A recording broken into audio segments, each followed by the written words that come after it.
Friends, welcome to my YouTube channel Saraswati commerce academy. तो friends, आज का जो हमारा टॉपिक है, आज हम इसके बारे में डिस्कस करने वाले हैं 5 important tips for 95% in class 9, 10, +1 and +2।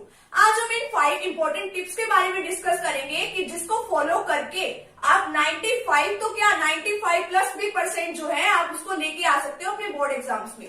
तो अब इसमें क्या करना पड़ेगा आपको इन 5 इंपॉर्टेंट टिप्स को फॉलो करना पड़ेगा। अगर आप इन टिप्स को फॉलो करते हैं तो आपकी 100% गारंटी है कि आपके 95+ % तो आपके बड़े इजीली आ जाएंगे। मेरे भी 96% आए थे, मैंने भी इस स्ट्रेटेजी को फॉलो किया था। तो अगर आप भी स्टेप्स को फॉलो करते हो तो आपके भी जो है 95+% जो है बड़े ही इजीली आ जाएंगे, चाहे आप 9th क्लास में हो, चाहे आप 10th क्लास में हो, चाहे 11th में हो, चाहे 12th में हो।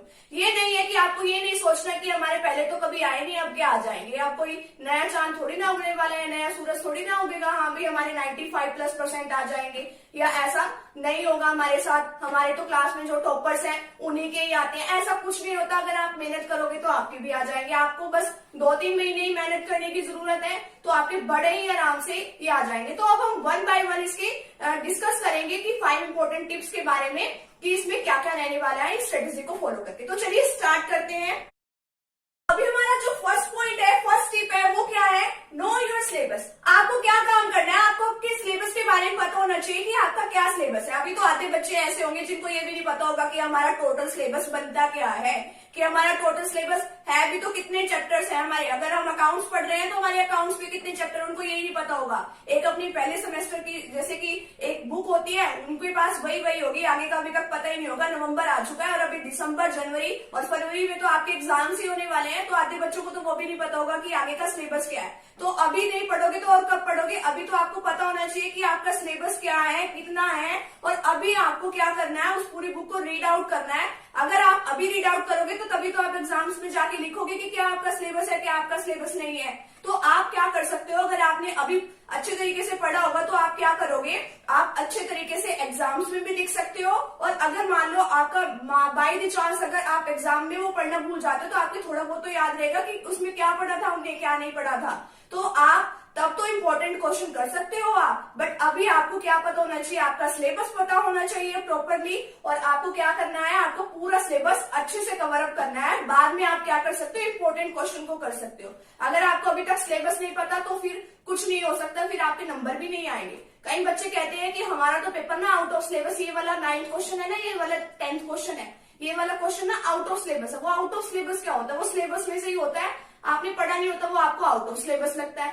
ऐसा थोड़ी होता है कि किसी एग्जामिनर ने आपकी 9th क्लास में अगर आप पढ़ रहे हो कि 10th क्लास में से डाल दिया, या +1 में पढ़ रहे हो +2 में से डाल दिया, ऐसा थोड़ी होता है। ऐसा कुछ नहीं होता। बच्चे बहाने लगाते हैं कि हमारा दूसरे राइटर की बुक में से आ गया था क्वेश्चन, ये तो हमारी बुक में था ही नहीं।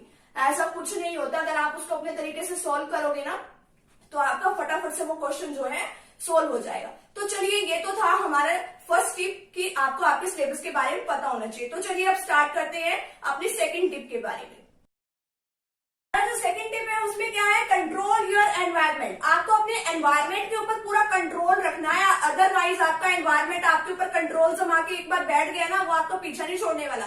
यानी कि आपको हर तरह की डिस्ट्रैक्शन से आपको दूर होना है, ठीक है। तो आपकी सबसे बड़ी तो डिस्ट्रैक्शन क्या है, मोबाइल, ठीक है। अगर आप मोबाइल से भी दूर हो जाओगे ना, मैं ये नहीं कहती कि आप मोबाइल मत चलाओ, आजकल तो ऑनलाइन क्लासेस चल रही है, आपको मोबाइल चलाना भी जरूरी है, बट ये व्हाट्सएप के बजाय मतलब आप जो फेसबुक और इंस्टा फलाना ये सब चलाते हो ना, आपको ये सब चीजें नहीं चलानी चाहिए। आपके किसी काम की नहीं आने वाली बाद में। आपके पास +2 के बाद जब आपकी छुट्टियां पड़ी है ना, आपके पास बहुत फालतू टाइम है जब आप इसको चला सकते हो, या पूरी जिंदगी पड़ी है इसको चलाने के लिए। अभी तो आप क्या करो अपने एनवायरनमेंट के ऊपर, अभी तो 5-5 मिनट के बाद क्या होता है, चलो व्हाट्सएप पे देख लेते हैं किसी का कोई मैसेज आया है क्या, फेसबुक पे किसी का मैसेज आया है क्या, या फिर इंस्टा पे बात कर लेते हैं किसी से, या फिर कोई आ रहा है आपके कमरे में, कोई जा रहा है, ठीक है। तो इस तरीके की काफी सारी डिस्ट्रैक्शन होती है। अगर आप एक कमरे में चुपचाप बैठ के अगर आप पढ़ रहे हो, कोई आपके कमरे में आ रहा है, तो आप उसके साथ बातें मारने में व्यस्त ना होगे, बिजी ना होगे, उसके साथ उसको बाहर भगा दो, भाई जा अभी तो मेरे पढ़ने का टाइम है, बाद में आई हो, ठीक है। और आपको मतलब जब लगता है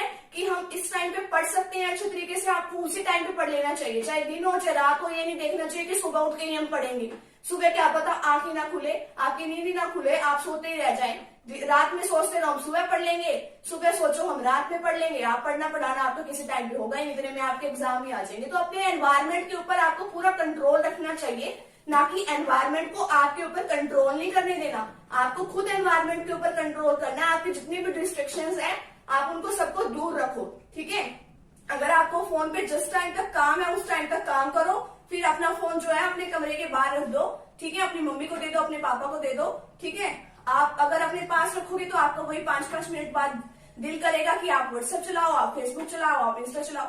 मैंने भी कभी अपने +2 में कभी भी फोन को हाथ तक नहीं लगाया, ठीक है। जब मेरा सिलेबस पूरा खत्म हो चुका था, जब मैं थोड़ा बहुत अपने काम के मतलब फोन चलाती थी, अदरवाइज मैंने फोन बिल्कुल भी नहीं चलाया। तो इसी वजह से मेरे इतने अच्छे मार्क्स आ गए थे। तो अगर आप भी अगर इतनी मेहनत करोगे तो आपके भी अच्छे मार्क्स आ जाएंगे, ठीक है। तो चलिए अब स्टार्ट करते हैं अपनी थर्ड टिप के बारे में। थर्ड टिप क्या है? रिवीजन। अब आपको आपके सिलेबस के बारे में पता है, ठीक है। आपने अभी कर लिया, जनवरी में आपने अपना मान लो अपना सारा सिलेबस जो है कवर अप कर लिया 15 जनवरी तक। उसके बाद आप अपनी रिवीजन चालू कर दो, ठीक है। अपनी रिवीजन स्टार्ट कर दो कि हमारी क्या क्या हमने रिवीजन करना है, ये चैप्टर जो है कितने मार्क्स का आने वाला है। तो उस हिसाब से हमें क्या कर देनी चाहिए, अपनी रिवीजन स्टार्ट कर देनी चाहिए। आपको अपने हाथों से शॉर्ट नोट्स प्रिपेयर करते रहना चाहिए। चलो ठीक है, अच्छी बात है, आप किसी के और के नोट्स देख रहे हो, बट आप जब तक अपने हाथ से नहीं लिखोगे ना तो तब तक कुछ नहीं होने वाला। और रिवीजन जैसे कि आप मैथ्स की करते हो, ठीक है, और या फिर अकाउंट्स के प्रैक्टिकल क्वेश्चन की करते हो, उसको आपको ऊपर से नहीं देखना चाहिए कि ये वाली स्टेटमेंट है, अच्छा इस कॉपी में से हमने देख लिया, या इस मैथ्स के सोल्व एग्जाम्पल में से देख लिया कि इस तरीके से क्वेश्चन होगा। ऐसे कुछ नहीं होने वाला। जब तक आप उसको पेन कॉपी के साथ हाथ से करके नहीं देखोगे ना उसको, तब तक वो सोल्व नहीं होने वाला पेपर में बैठ के। आप पेपर में बैठ के सोचते रहना, अरे ये क्वेश्चन तो ना हमारा उस पेज पे था, इस पेज नंबर पे इस साइड में ये क्वेश्चन था। फिर आपको बस इतना सही याद रहेगा कि हमने देखा तो था, अब उसको करोगे कैसे, वो आपको करना ही नहीं आएगा। जब तक आप उसको हाथ से नहीं करके देखोगे तब तक आपको कुछ नहीं आने वाला। तो इसलिए जब आप रिवीजन करो अच्छे तरीके से करना। प्रैक्टिकल क्वेश्चन की कभी भी ऐसे पढ़ के रिवीजन नहीं होती। जो थ्योरी है वो हो जाती है, और जो प्रैक्टिकल है वो प्रैक्टिकल वर्क आपको हाथ से करना पड़ेगा। और रिवीजन जो है अच्छे तरीके से करनी चाहिए, क्योंकि रिवीजन के बेस पे ही आप एग्जाम में कुछ लिखोगे। अगर आपकी रिवीजन अच्छी होगी तो आप एग्जाम में अच्छा लिख सकते हो। अगर आपकी रिवीजन अच्छी नहीं होगी तो आप देख लो फिर आप एग्जाम में क्या लिखोगे। और फिर जब 2-2.5 महीने के बाद या 2 महीने के बाद रिजल्ट आएगा, फिर आपका रिजल्ट देखना। अगर आप रिवीजन अच्छी करते हो तो आपका रिजल्ट देखो फिर कितना बढ़िया आता है। तो सबसे पहले तो आपको अपना सिलेबस कवर अप करना चाहिए अच्छे तरीके से, तभी आप क्या कर सकते हो, रिवीजन भी कर सकते हो। तो चलिए अब बात करते हैं अपनी फोर्थ टिप के बारे में।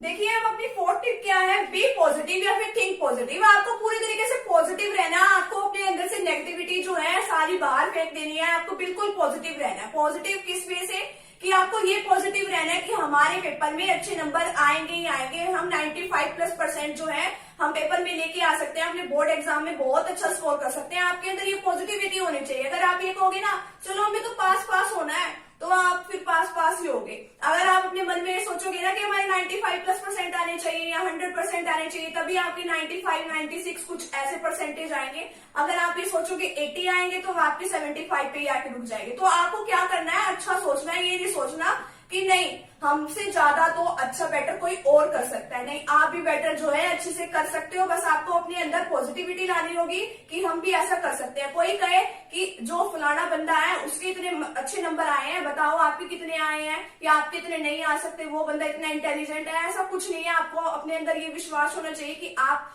इतने अच्छे नंबर लेके आ सकते हो। अगर आप ये पॉजिटिविटी अपने अंदर रखोगे तो तभी आप अच्छे मार्क्स लेके आ सकते हो। आपको बिल्कुल भी नेगेटिविटी अपने अंदर नहीं लेके आनी। अगर आपको लगता है कि अगर आप बोर्ड एग्जाम्स में भी जब बैठे हो ना इवन, तो तब भी आपको लगना चाहिए कि हाँ मैं इस पेपर को सॉल्व करके ही इतने टाइम पीरियड में, और आपको जो आपका टाइम पीरियड मिलता है आपको उसी के अंडर रह के ही आपको बोर्ड एग्जाम जो है देना पड़ता है, ठीक है।